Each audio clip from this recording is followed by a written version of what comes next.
Obtenir la PAC ovine, c'est capital pour beaucoup d'éleveurs. C'est une aide qui compte vraiment et qui permet à l'élevage de souffler chaque année. Mais cette aide impose des conditions bien précises, pas toujours simples à comprendre. Déclarer, recevoir l'argent, ça va. S'assurer que ce qu'on déclare est juste, c'est souvent une autre paire de manches. Parce que le vrai risque, c'est le contrôle. Et une fausse déclaration peut coûter cher. Amende, perte d'une partie ou de la totalité de l'aide. Beaucoup se disent que ça n'arrive qu'aux autres.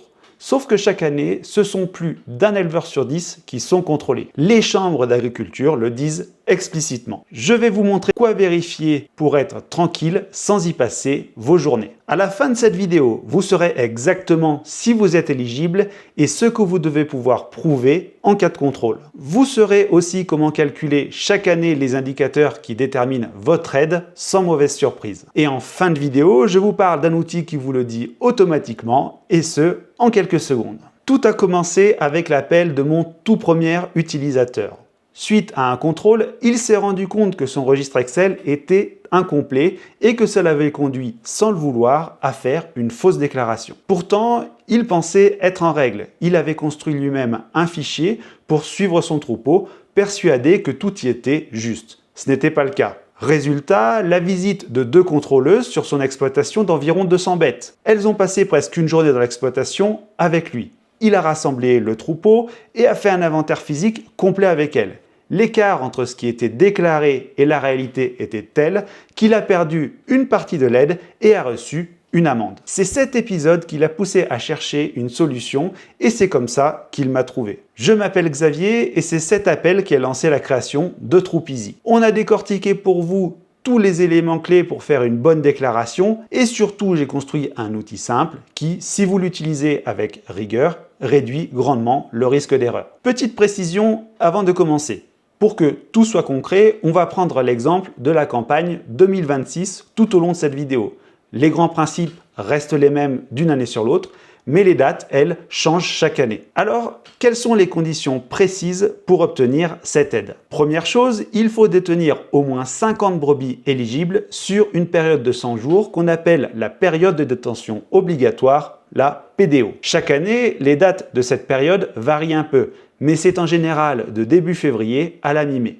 En 2026, précisément, ça allait du 3 février au 13 mai. Alors, qu'est-ce que c'est qu'une brebis éligible? Premièrement, comme son nom l'indique, c'est une femelle. Les mâles ne comptent pas. Deuxièmement, elle doit, à la fin de cette période, donc ici le 13 mai 2026, avoir soit déjà mise bas une fois, soit avoir atteint l'âge d'1 an. Troisième chose, il faut être enregistré à l'EDE, votre établissement départemental de l'élevage. Sans ça, pas d'aide possible, même avec le bon nombre de bêtes. Il y a une quatrième condition plus technique qui à elle seule mérite qu'on s'y arrête. Un ratio de productivité à respecter. C'est là que beaucoup d'éleveurs se perdent un peu et on regarde ça tout de suite. La quatrième condition, c'est de vendre chaque année un nombre suffisant d'agneaux par rapport à la taille de votre troupeau de brebis. Grosso modo, il faut au moins un agneau vendu pour 2 brebis. C'est le fameux ratio de 0,5, je vous explique maintenant. Concrètement, on regarde 2 choses sur l'année qui précède. Le nombre d'agneaux que vous avez vendus et le nombre d'agneaux qui sont nés chez vous. Et c'est le plus petit de 2 chiffres qui compte. Par exemple, 50 agneaux et agnelles sont nés entre le 1er janvier et le 31 décembre 2025, l'année d'avant la déclaration, et vous en avez vendu 40 sur ces mêmes dates. Vous conservez donc le 40 qui est le plus petit des 2. Pourquoi? Parce que si vous achetez des agneaux ailleurs pour les revendre, ça ne doit pas gonfler artificiellement votre productivité. Seuls les agneaux nés sur votre exploitation et sortis vivants avant d'avoir 1 an compte vraiment. Ensuite, vous divisez ce chiffre par le nombre de brebis que vous aviez au 1er janvier de cette même année, l'année précédente, donc ici, le nombre de brebis au 1er janvier 2025. Et attention, une petite précision pour ce calcul. Une brebis, c'est une femelle qui a déjà atteint l'âge d'1 an ou qui a déjà mis bas au 1er janvier de l'année précédente, je le répète, le 1er janvier 2025. Ce n'est pas exactement la même définition que tout à l'heure. Là, on regardait votre troupeau à la fin de la période de détention, le 13 mai 2026. Ici, on regarde votre troupeau de brebis au tout début de l'année de référence, l'année N-1, donc 2025. Prenons un exemple. 80 brebis au 1er janvier 2025, 50 agneaux nés, 45 vendus. On garde le plus petit, donc ici le 45. Votre ratio de productivité dans ce cas-là serait 45 sur 80, soit ici 0,56. On est donc au-dessus de 0,5. Résultat, vous toucheriez l'intégralité de votre aide sans aucune réduction. En dessous de 0,5, en revanche, l'aide n'est pas perdue entièrement mais réduite proportionnellement, sauf si vous êtes dans un cas de dérogation. Et ça, c'est justement le cas des nouveaux producteurs. Si vous avez démarré votre atelier au vin il y a moins de 3 ans, vous restez concerné par ce ratio, mais vous pouvez demander une dérogation si vous ne l'atteignez pas encore, le temps que votre troupeau monte en régime. C'est un point capital à retenir. Ce calcul ne porte jamais sur l'année en cours, il se base toujours sur l'année précédente. On a donc deux compteurs complètement différents à deux moments différents. Et une dernière chose à retenir, peut-être la plus importante. Au moment où vous tapez ces trois chiffres, rien ne les recoupe avec votre registre ou vos mouvements déclarés à l'EDE. Télépac fait le calcul, mais uniquement à partir de ce que vous avez écrit, vrai ou faux. La seule vérification a lieu bien plus tard, le jour d'un contrôle éventuel. Vous commencez sûrement à comprendre pourquoi avoir les bons outils pour faire ça, eh bien, c'est important. Bon, vous savez maintenant si vous êtes éligible et comment se calcule ce fameux ratio. Reste à savoir concrètement quand est-ce que tout ça se joue dans l'année. C'est ce qu'on regarde maintenant. Voyons donc le calendrier parce que là aussi, il y a des dates à ne pas rater. La demande se fait sur Télépac entre le 1er janvier et début février. Passé ce délai, vous pouvez encore déclarer, mais chaque jour ouvré de retard vous coûte 1% sur l'aide. Et au-delà de la fin février, il n'est tout simplement plus possible de déclarer. Ensuite commence la fameuse PDO, vos 100 jours d'engagement. Pendant cette période, si un animal sort, vente, mort ou autre, vous avez 10 jours ouvrés pour le signaler à la DDT avec le bordereau de perte. Et attention, ce n'est pas la même chose que la notification EDE qui doit se faire, elle, sous 7 jours. Ce sont deux démarches différentes, deux délais différents, tous les deux obligatoires. Le versement, lui, arrive fin d'année. Une avance est possible aux alentours de la mi-octobre et le solde, lui, est reçu début décembre. Il n'y a pas que les sorties qui comptent. Si vous achetez une brebis pendant cette période, par exemple pour un animal parti, il y a 3 choses à faire. Inscrire son entrée dans vos registres sous 3 jours calendaires, prévenir la DDT sous 10 jours ouvrés avec ce même bordereau et en plus notifier le DE sous 7 jours après son arrivée. Bon, si vous êtes toujours là, pour les plus rigoureux d'entre vous,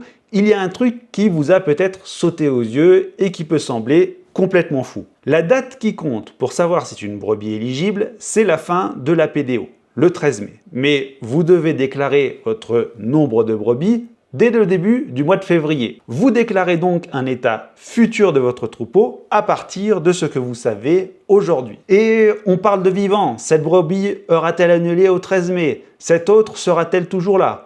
On pourrait se dire qu'on vous demande de jouer à Madame Irma. En fait, non, ce n'est pas de la voyance, c'est un calcul pour chaque brebis. Pour chaque brebis, vous savez déjà si elle aura 1 an au 13 mai. C'est une simple question de date de naissance. Et pour celles qui n'ont pas encore mis bas, vous avez en général un ordre de grandeur de la date de saillie, donc vous pouvez estimer une date de mise bas prévisible. C'est possible de le faire, et ce de manière rigoureuse, à condition que vos registres vous permettent de projeter précisément ces valeurs, brebis par brebis. Et si une brebis meurt en cours de route à cause d'une maladie, d'un accident ou d'un cas de force majeure, rassurez-vous, ça ne compte pas contre vous, à condition de le signaler à temps et de pouvoir le justifier.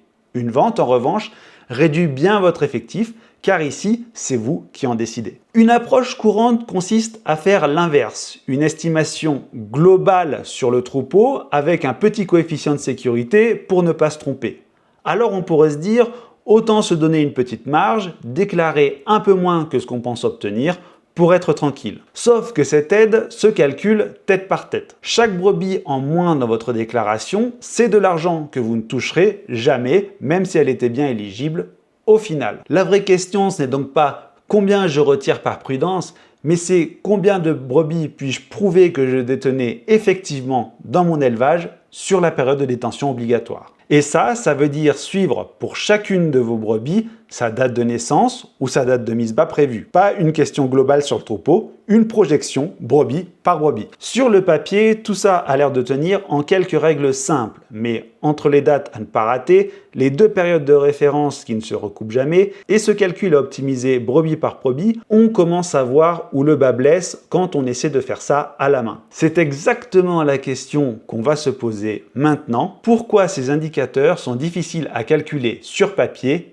ou avec Excel? Sur le papier, chaque règle qu'on vient de voir semble simple, prise isolément. Le problème, c'est qu'aucune ne vit toute seule. Il faut les tenir tout en même temps et elles ne parlent jamais de la même période. Reprenons juste ce qu'on a vu. Le ratio se calcule sur l'année 2025 avec des brebis comptées au 1er janvier 2025. L'éligibilité, elle, se joue sur un état futur de votre troupeau et sur une période de détention obligatoire de 100 jours. Donc, deux dates de référence, deux définitions de brebis éligibles et pourtant un seul tableau et une seule tête pour se souvenir de tout ça, la vôtre. Ajoutez à cela qu'un agneau n'est pas juste né ou vendu, il peut être né chez vous, acheté ailleurs, mort-né, vendu, avant un an ou après, et seule une combinaison précise de ces cas compte pour le ratio. Sur un tableur, rien ne vous empêche de mélanger tout ça dans une seule colonne sortie jusqu'au jour du contrôle. Et puis, il y a les délais. 7 jours pour le DE, 10 jours ouvrés pour la DDT, 30 jours ouvrés en cas de force majeure,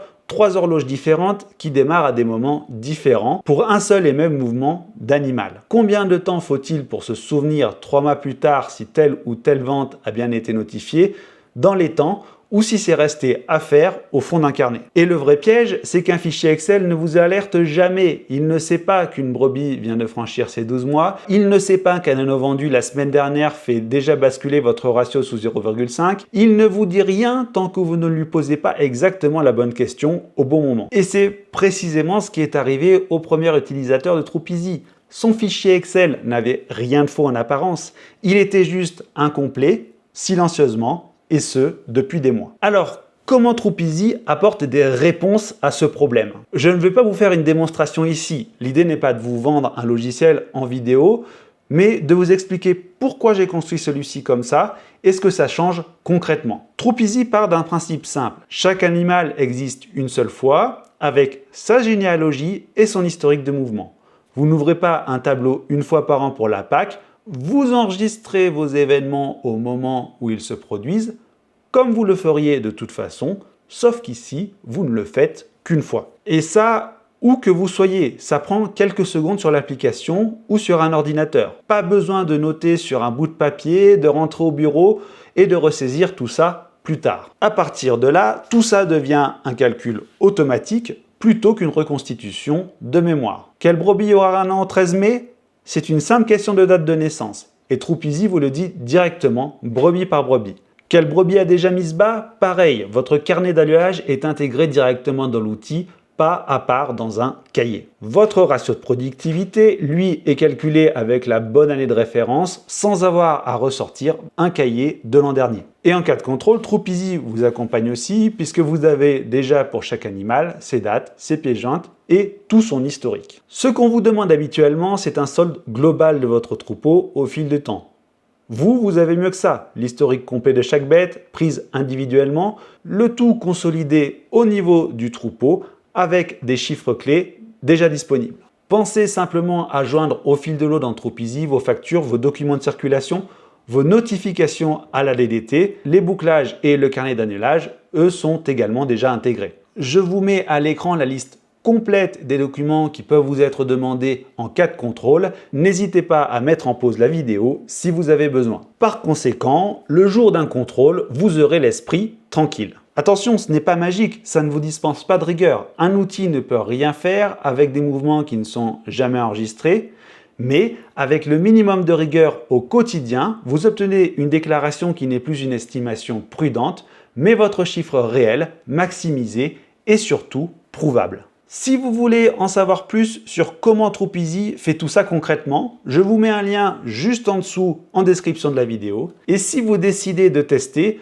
vous pouvez y aller sans crainte. Il y a une période d'essai gratuite sans engagement. Maintenant, si vous avez aussi des chèvres, sachez que les règles ne sont pas tout à fait les mêmes et c'est justement le sujet de la prochaine vidéo que je vous invite à découvrir ici. Je vous dis à bientôt et prenez soin de vous et de votre élevage. Ciao!